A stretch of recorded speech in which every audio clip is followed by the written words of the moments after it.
Hello and welcome to another edition of the X106 podcast. It is November 15th. I'm Ryan Elliot. I'm here as always with Evan Brown. Evan, how you doing? I'm doing good. You know what?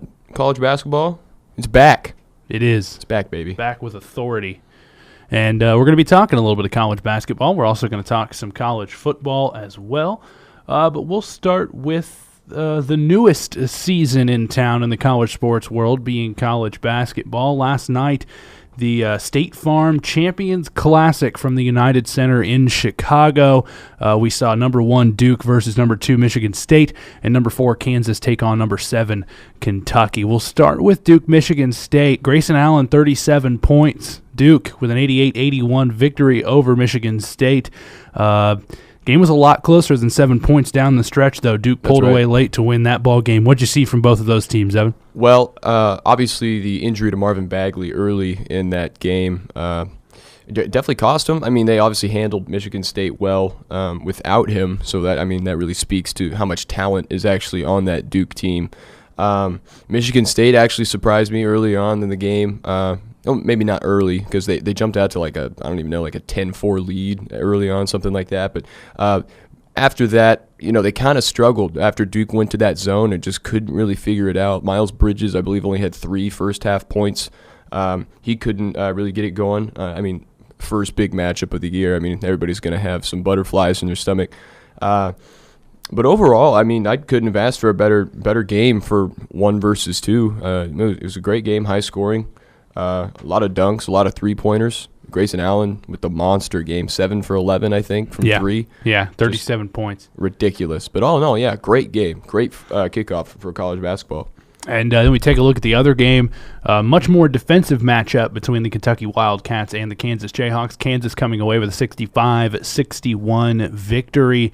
And we saw some good defense from both teams, and we saw some really poor shooting from both teams in this matchup as we look.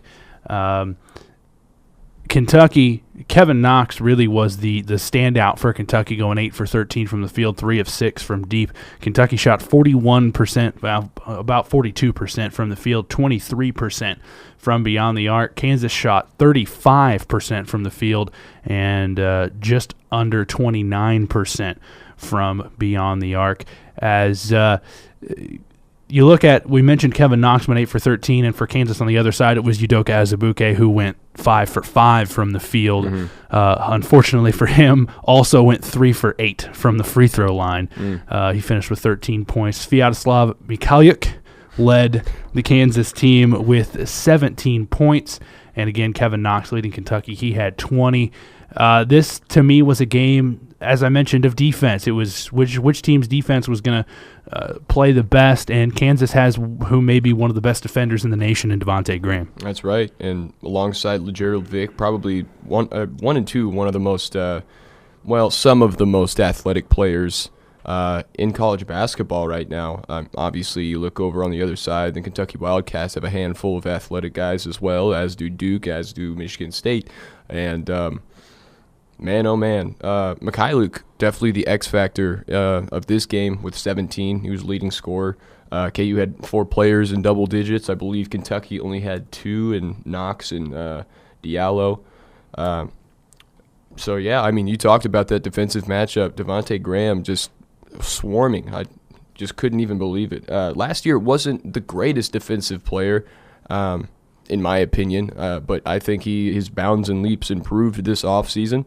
And really excited to see what this season has to hold for the Kansas Jayhawks.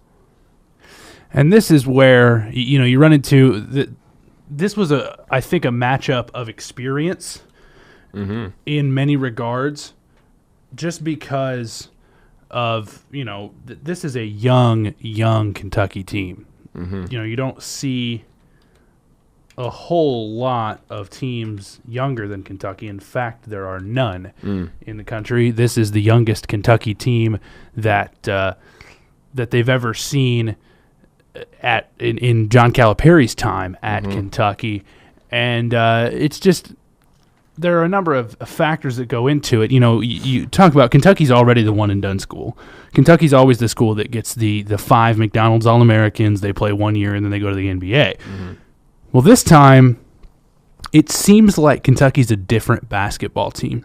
It seems like Kentucky is they still have some one and done players, but they just don't quite have those superstar level talents that you normally see from Kentucky. I think a lot of them went to Duke. Look at Marvin Bagley especially. I mean, as the number one overall, and Michael Porter going to Missouri. Mm-hmm. Those are the superstar talents, and a lot of people.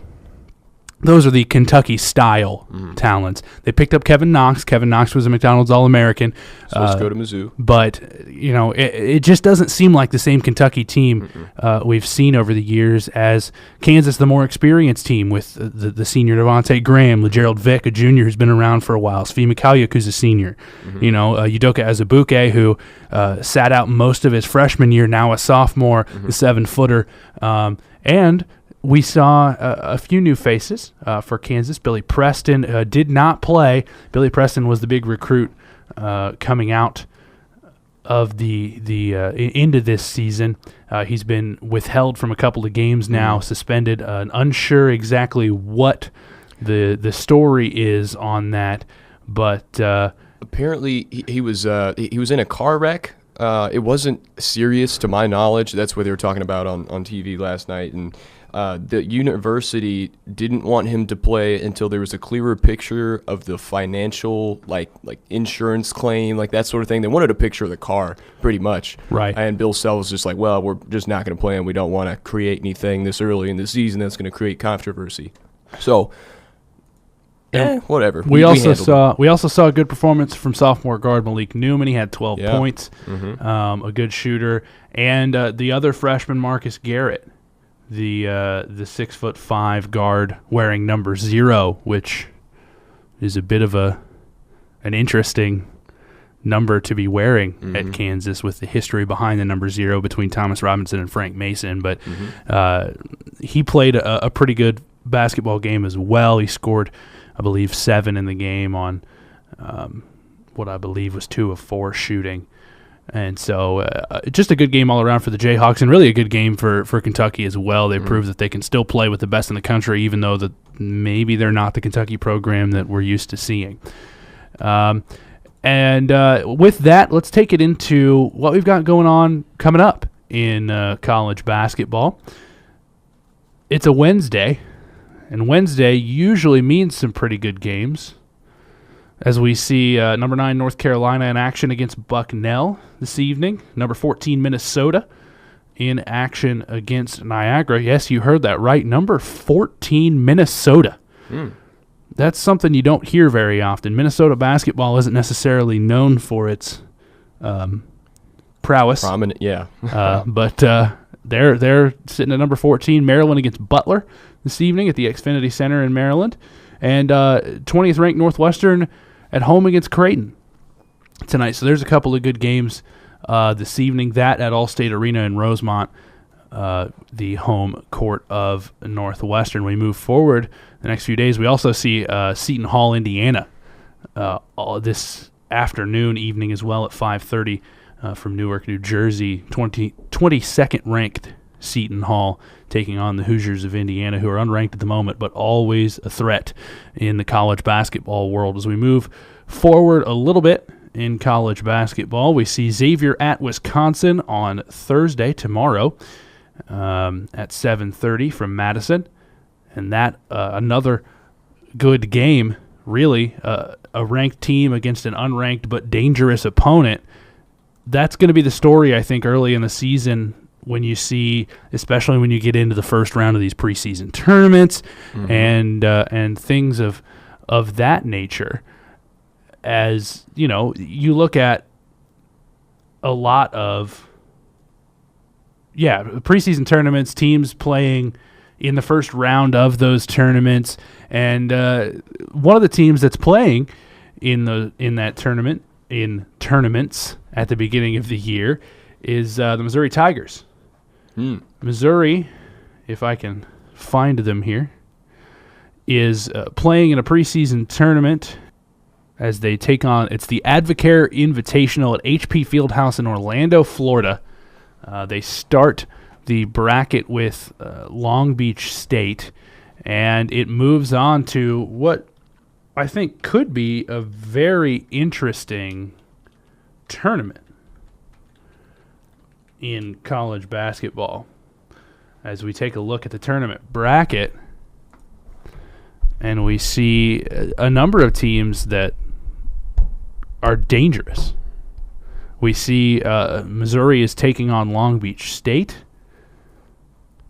as we also have West Virginia in that bracket as well. Missouri takes on Long Beach State. St. John's versus Oregon State. St. John's, a program with a lot of history. UCF and Nebraska. West Virginia takes on Marist in that game. A potential for Missouri to, A, a tough Long Beach State team, a team that's made the tournament a couple of times. B, you could get the winner of St. John's and Oregon State, and West Virginia's on the other side of the bracket. The pretty widely regarded as the number 2 team in the Big 12 at the moment. What sort of benefit do you think that spells for Missouri? Well, first and foremost, as you said, they've got to get past that Long Beach State team, who has a history in the past of making it into the NCAA tournament.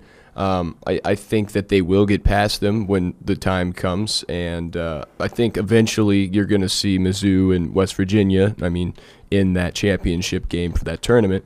If Missouri ends up beating them, I think you'll probably see them jump up into the rankings a ton. By the time that this tournament gets here, I'm sure that Missouri will be ranked. I'm sure they'll be probably in those 20s to, high teens. But if they do, beat that West Virginia team, and that West Virginia team, holds that they are that second best team in the Big 12, I think you'll see them jump up possibly into that top 15, 10 to 15 area. Could be interesting because I really think this Mizzou team has a lot of talent, and I think they're getting overlooked at the moment, being the beginning of the season with a lot of freshmen on their team. But yeah, I think the road is looking good for Missouri. And it's really a big-time opportunity for the Tigers in this tournament, as you mentioned. With they're playing a lot of quality opponents right now. West Virginia ranked number 24. As we mentioned, St. John's has had a good program the last few years. UCF has played some good basketball the last few years as well. It's an opportunity for Missouri to really show their the real deal. Yeah, to show that they're somebody who you don't exactly want to see coming up in a tournament like that. As one of the other preseason tournaments that we talk about a lot is the Maui Jim Maui Invitational. That's kind of the most famous preseason tournament that I think most people think of when they think early season basketball tournaments, and that kicks off November 20th at the Lahaina Civic Center in Maui, Hawaii. And we see an interesting list of teams. Marquette takes on VCU in the first game. The second game would be Wichita State versus Cal. Notre Dame versus Chaminade. Of course, Chaminade, the host school, and always a participant in the Maui Invitational. Rarely do they win because they're a Division III school, but they do get to test their mettle against some of the best teams in the country. And then we see Michigan versus LSU in the other the final game. So big names in this tournament. Again, Marquette, VCU, Wichita State, California, Notre Dame, Chaminade, and Michigan State, LSU. Or Michigan, LSU, not Michigan State. Michigan and LSU in that one. So these are some of the blue blood programs in college basketball. You talk about Marquette, you talk about Michigan, you talk about Notre Dame, and then some of the new up-and-coming programs in VCU, Wichita State, along with LSU in California. This is a big-time tournament. This is a test for a lot of these teams, and that's going to be, again, happening. It starts November 20th, and it's on the ESPN networks all over the place. Games on ESPN2, games on ESPNU. So it's going to be quite the tournament there in Maui, Hawaii for the Maui Invitational. Yeah. And I think that will do it for our discussion of college basketball, unless you have anything to add, Evan. Well, they were advertising the PK80 tournament during the games last night for Phil Knight's 80th birthday, apparently. The teams that are going to be in that are Portland, North Carolina, Arkansas, Oklahoma, UConn, Oregon, Michigan State, and DePaul. And that is just 3 days after that tournament kicks off. So a bunch of tournaments going to be going on during Thanksgiving break. So a lot of college basketball I'm going to be watching. I don't know about you, but I'm sure you'll be right there with me. Well, and that's where I think these early season tournaments are really a benefit for college basketball, because you see some of the best teams in the country coming together, playing some basketball games early in the year, and it's different than a lot of, because there are a lot of teams that don't participate in these early season tournaments and end up just playing terrible team after terrible team and rolling through non-conference play. Whereas these teams are building their non-conference schedule, getting the strength of schedule together, and really playing some good basketball against good quality teams. And I think that's going to help all of these teams that are participating in these tournaments in the long run, like the teams that participate in the Champions Classic last night. That's going to help each of those 4 teams in the long run when it comes down to when the NCAA tournament hits, who's in, who's out, who's a number 1 seed, who's a number 2. That's going to help out a lot of these teams that play in these early season tournaments. You said it. Especially the bubble teams. You look at the bubble teams that play in these tournaments, and they're going up against. You take a look at in the Advocare Invitational. You see Marist playing West Virginia. If Marist can find a way to win their conference, they might get a higher seed because they played West Virginia early in the year. Oregon State might be a bubble team. They played St. John's one of their first games of the season. They're going to get credit for that, and they may get in over another team out of the Pac-12 or another team somewhere in the country. So I think that's just one of the benefits for these teams in playing early season tournaments. Yeah. So now let's move on to college football now, as you're listening to the X106 podcast. And we take a look at, let's start with the newest college football playoff rankings that came out last night. Kind of surprised me. I don't know. I'm not going to necessarily say they got it wrong, but I don't agree with it. I'll leave it at that. You don't agree with it. Well, let's just take a look. As we see, let's start from number 10. Number 10, Penn State. Number 9, Ohio State. Number 8, Notre Dame. Number 7, Georgia. Number 6, Auburn. Number 5, Wisconsin. So Auburn, Wisconsin, the 2 teams on the edge of breaking into that top 4. And then you see Oklahoma at 4, Miami at 3, Clemson at 2, Alabama at 1. So if the season ended today, your playoff matchups would be Alabama versus Oklahoma in the 1 versus 4 game. I believe that is the Rose Bowl. The 1 versus 4 game, because this year is the Rose Bowl and I believe the Sugar Bowl. Yeah. And the Sugar Bowl would then be an ACC matchup between Clemson and Miami, 2 teams that by that point will have already played each other. Yeah. So that's what we're dealing with. Evan? The part that just kind of doesn't irritate me, but it just doesn't sit right with me. Miami's had great win after great win after great win, and they're at 3. I think that Miami should be at number 2. I think Oklahoma should be up in the 3 spot, and I think Clemson should be at the 4. Because sitting right now, if I'm going to pick the winners of these 2 games, I think Alabama is going to handle Oklahoma easily. Their defense is atrocious in Oklahoma. It's not going to be pretty. I'll leave it at that. Right. And Clemson and Miami. I don't think that Miami will beat Clemson. And if that's the case, we're going to see an Alabama-Clemson again. And I don't know about you, but I really just don't want to see that. Evan doesn't want it. I don't want it. It's just been that. Oh, man. But anyway, that's how I would have it. Alabama, Miami, Oklahoma, and Clemson. And I'm going to stand by that.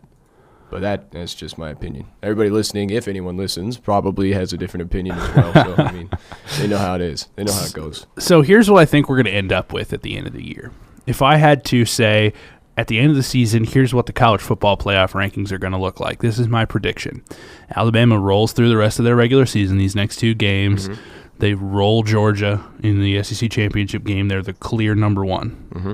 Okay, I think Miami beats Clemson in the ACC championship game because they're going to have to play each other. Mm-hmm. One of these teams will probably be knocked out of the playoff. Yeah. The loser of the ACC championship. The only hope that they possibly have is if Clemson beats Miami, maybe they both get in if they get some help. Yeah. So I say Miami beats Clemson. They move up to number 2. Wisconsin finishes their season undefeated. An undefeated Big Ten champion will not be left out of the college football playoff. It's not going to happen. Wisconsin goes to number 3, and Oklahoma goes to number 4 with some interesting factors taking place. Yeah. I'd be behind that. I'd like to see that. So here's the situation then. If Oklahoma, because they'll play in the Big 12 championship game, the new Big 12 championship game, probably they will play TCU. Yeah. If they lose to TCU, both out. of those teams have 2 losses. Then you have to drop down and look at, okay, do you include a 2-loss Georgia? Do you include whichever of the 2-loss teams from the Big Ten East that doesn't play in the Big Ten championship game? So if Penn State goes to the Big Ten championship game and Ohio State doesn't, do you take Ohio State? Do you take a 2-loss Georgia that just got rolled by Alabama? Ooh. Does Notre Dame win out? You take a 2-loss Notre Dame. Do you take a 2-loss USC if they win the Pac-12 championship?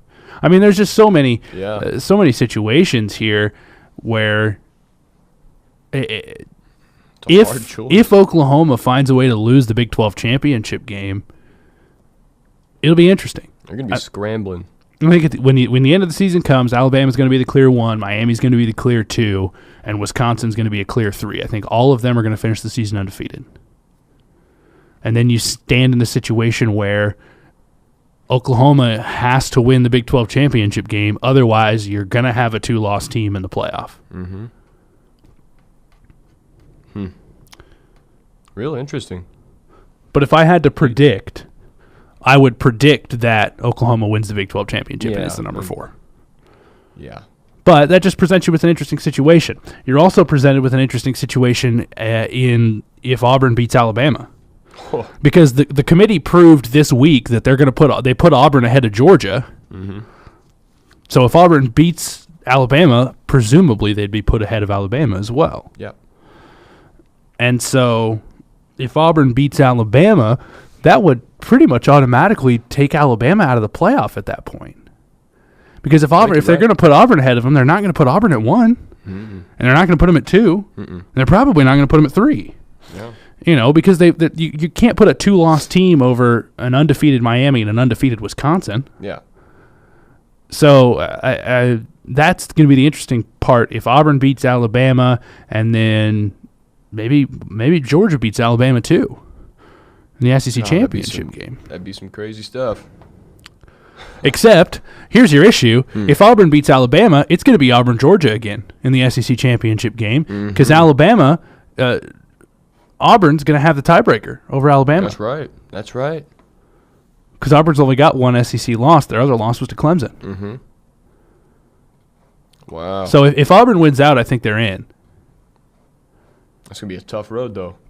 So they've got UL Monroe this week, but they would have if they win out, they would have beat 2 number 1 teams in their season. I don't know if that's ever been done before.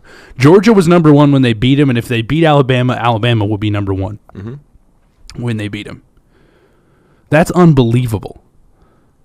It's almost just wow. It's impossible to even think that could occur. You've got access to a computer. Look up for me. Yeah. If there has been a team that has beaten 2 number 1s in a single season. I don't think there has. That would be an unbelievable feat. And they also beat Clemson when they were they lost to Clemson. Never mind. Just kidding. They didn't beat Clemson. But they played Clemson when they were number 3. Let's see here. That's unbelievable. They beat number 24 Mississippi State. It's not saying anything about 2 number 1 teams, but there's a lot of people that have beat 1 and 2 teams. Hold on, give me a second here. I'm going to keep looking. But nobody's ever beaten 2 number 1 teams in a single season. That's what it's looking like. That's incredible. Because that's the opportunity that Auburn has next week. The day after Thanksgiving, the Saturday after Thanksgiving, the 25th. They take on Alabama in the Iron Bowl at Jordan-Hare Stadium. Oh, my. It's set up. The stage is set. You remember 2013? Oh, yeah. At Jordan-Hare Stadium? Oh, yeah. The 100. And you know what?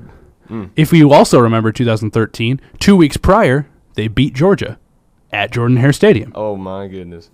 Although they beat him very close, the prayer at Jordan-Hare, as it was known, the tip off of the Georgia defender into the hands of Ricardo Lewis for the touchdown, and then 2 weeks later, Chris Davis returns the short field goal for a touchdown to beat Alabama in the Iron Bowl. Oh my! Can we see history repeat itself? It's possible. It's very possible. The difference was hot takes. The difference was, Auburn was led by Nick Marshall at the time. They had a bit of a different offense, and they only had 1 loss. And so this is a 2-loss Auburn team. You treat it a little bit differently. You have to question the loss to LSU, and obviously you don't question the loss to Clemson because Clemson's, that's just who they are. They're the number 2 team in the country in the playoff rankings right now. They've probably got the best defense in the country outside of Alabama, and that's just who Clemson is. But this Auburn team's got a chance to do something we haven't seen potentially ever. And if not, very few times. Like less than 2. Like it hasn't been very often that a team has gotten a matchup with 2 number 1 ranked teams in a single season. And if they can end up beating both of them, it's unbelievable. It's unbelievable. Honestly, at that point, if this were to happen, they beat Georgia, who was number 1, and they beat Alabama, who now is number 1. In that case right there, I may put them over an undefeated Wisconsin or something like that. I wouldn't just stick them at 4. That's a legitimate argument you could make. These guys beat 2 number 1 teams. They lost to the number 2 team, Clemson, obviously, but they did have the bad loss. Not bad, but lesser. I don't know. Yeah. It's just a worse loss. I would put them over an undefeated Wisconsin. I would not put them over an undefeated Miami. However, with wins over Notre Dame, wins over at the time 13th ranked Virginia Tech, and at the time 3rd ranked Notre Dame, and then they will also, if they finish undefeated, will have beaten now 2nd ranked Clemson in the ACC championship game. So, and that's already locked. The Dr. Pepper ACC championship game is already locked. It will be Miami versus Clemson, and that is Saturday, December 2nd, 7 p.m., ABC. That is locked. That is going to happen. Those are going to be the matchups. Clemson and Miami have secured the championships in their individual sides of the divisions of the ACC, as Clemson is already, as I accidentally clicked on Wake Forest. Clemson is already 7-1 in the ACC. They have no more ACC games left. They play the Citadel in South Carolina in the next 2 weeks, so they've locked up their spot in the ACC championship game, and Miami's already clinched the Coastal Division because they're the only one with less than 3 losses, and they're undefeated. So that's already going to happen. That's going to be an interesting ACC title game. There could be some mix-ups in the other championship games, as we mentioned. Oklahoma-TCU is a possible matchup. Oklahoma State is also a possible matchup. God, that'd be a great game. Bedlam to see again. Yeah. In the Big 12 championship game. We also look at the SEC championship game. We could see Georgia and Auburn. We could see Georgia and Alabama. I believe those are probably the only 2 options at that point. But as I take a look here, we also have the Big Ten championship. Ohio State right now in control of the Big Ten East. Wisconsin in control of the Big Ten West. So we could see Wisconsin-Ohio State. If something crazy happens, we could see Wisconsin-Penn State, Wisconsin-Michigan State, Wisconsin-Michigan in the Big Ten championship game. Just a number of things. Pac-12, we see Washington State, Stanford, Washington all with 2 losses. USC in control of the Pac-12 South. So we could see Pac-12, or we could see in the Pac-12 championship game, USC Washington State, USC Stanford, USC Washington. We could potentially see Arizona, any of those three teams from the North. And then the SEC. It's Alabama, Auburn, Georgia. Mm-hmm. So it's either going to be Georgia, Alabama, or Georgia and Auburn. And Georgia and Auburn would be an interesting rematch, considering that Auburn just absolutely torched Georgia, Jordan Hare last week, 40-17. There's a lot of things that need to be played out. Yep. And not all of them are going to fall down exactly how you think. Right. There's going to be some shakeups, I think. A lot. I think so too. And this has been one of the craziest seasons in college football we've had in a while. Mm-hmm. Because there are so many possibilities right now. And you look 2 weeks ago, there were, I think, 11 different scenarios that were very possible for the college football playoff. And I think even now there's probably 6 or 7. Oh, yeah. And so it's going to be interesting. It's going to be interesting to see how the rest of the season plays out and what goes on this week in college football. It's Cupcake Week this week, as it's known around the college football world, as a lot of teams play, I would say, lesser opponents this week as they prepare for rivalry week. Oh, yeah. Alabama at home against Mercer this week. We see Florida State at home against Delaware State, Clemson at home against the Citadel, Auburn at home against Louisiana Monroe. That's kind of the tradition inside the SEC and the ACC to play a weaker team prior to your rivalry game. I think that's what we're seeing from a lot of these teams, and that's kind of been the story. And I think Oklahoma gets kind of an impromptu Cupcake Week, even though it wasn't exactly planned that way because it is a conference matchup, but they do get Kansas this week. And so it's going to be a rough one. This week is not going to be the week that everything's shaken up, although Wisconsin-Michigan is going to be an interesting matchup. Yes. That's going to be, I think, the one to watch this week if Wisconsin can stay undefeated against 24th-ranked Michigan Wolverines. But outside of that, you look at not a whole lot of games this week. Next week is when it happens. You see Georgia's going to take on Georgia Tech, Florida State, Florida, Clemson, South Carolina, Auburn, Alabama. I mean, everybody plays their big rivalry next week.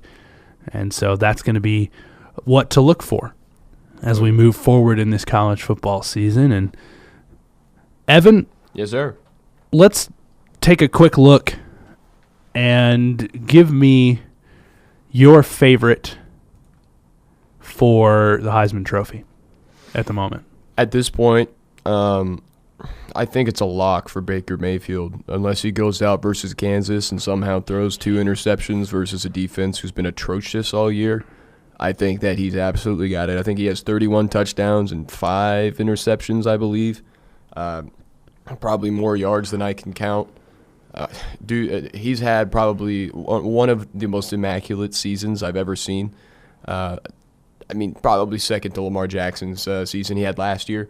But this is Baker Mayfield's year. And if he thrives in big moments, I think he's got it locked for sure.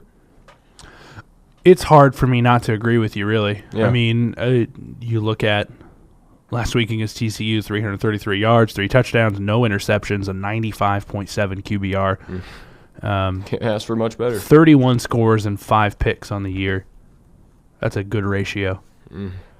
And the other 2 options really are Bryce Love and Khalil Tate. You look at Bryce Love, he had 166 yards and 3 touchdowns last week against Washington, kind of got back on track after having a bit of an ankle injury, 1,622 yards and 13 touchdowns on the season. And in case you were wondering, those are really good stats. That's a lot of everything. Averaging 9 yards per carry on the year as well. And then Khalil Tate, who is a quarterback, in case you didn't know, had 206 yards rushing and 2 touchdowns on 12.9 yards per carry last week, only 68 passing yards. So it's been tough to tell that he's a quarterback, but he's got less than 1,000 passing yards in the season, 8 touchdowns, but he's got almost 1,300 rushing yards and 11 touchdowns, which for a quarterback is pretty impressive. But I think you're right in saying that Baker Mayfield's pretty much a lock. I think Bryce Love, if he has just an incredible last 2 games of the season and manages to lead Stanford to a Pac-12 championship and plays in a bowl game, then we're talking, okay, Bryce Love rushed for 2,200 yards, so maybe we'd have to consider it, but I don't see that happening. And Baker Mayfield, I think, is going to continue his tear, and he's over 3,500 yards now, and I think that's going to be the big talking point, is that by the end of the season, Baker Mayfield will have well over 4,000 passing yards, and he could potentially be pushing 5,000 depending on how many games Oklahoma plays at the end of the year.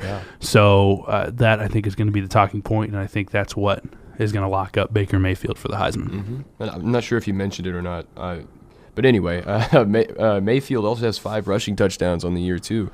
It's true. And that, it's not going to go a long way, but that's going to go. It's going to have its weight in the Heisman vote. You know what I mean? Yeah. Granted, it's only 231 yards, but 5 touchdowns for a quarterback who isn't the most mobile guy. It's pretty good. It's pretty good. Right, and that puts him at 36 total touchdowns on the year, which is far, far from the record. I think Colt Brennan holds the record with 63 in a single season, but 63 with only 5 rushing touchdowns. He threw 58 touchdowns in his senior season at Hawaii, but so he's not going to break any sort of record, but still, to get into the end zone as many times as he has running the football for, as you mentioned, not a super mobile quarterback, is impressive to go along with his crazy passing numbers. So Mayfield, I think, is the unanimous favorite for the Heisman right now, and the ESPN experts poll agrees. He has all 12 first-place votes there. Bryce Love has 11 of the 12 second-place votes, and the other vote is for third. So that's I think going to be the 1-2 come the end of the season as well, and we're going to see yet another Oklahoma quarterback with a Heisman Trophy follows in the footsteps of Sam Bradford and Jason White before him as an Oklahoma quarterback to win the Heisman Trophy. So Baker Mayfield, I think, will join that list. And with that, I believe that ends our discussion of college football and the podcast for this week. All right. We want to thank you for listening. I'm Ryan Elliott, and Evan Brown has been with me. That's right. And again, thank you for listening. This has been the X106 podcast.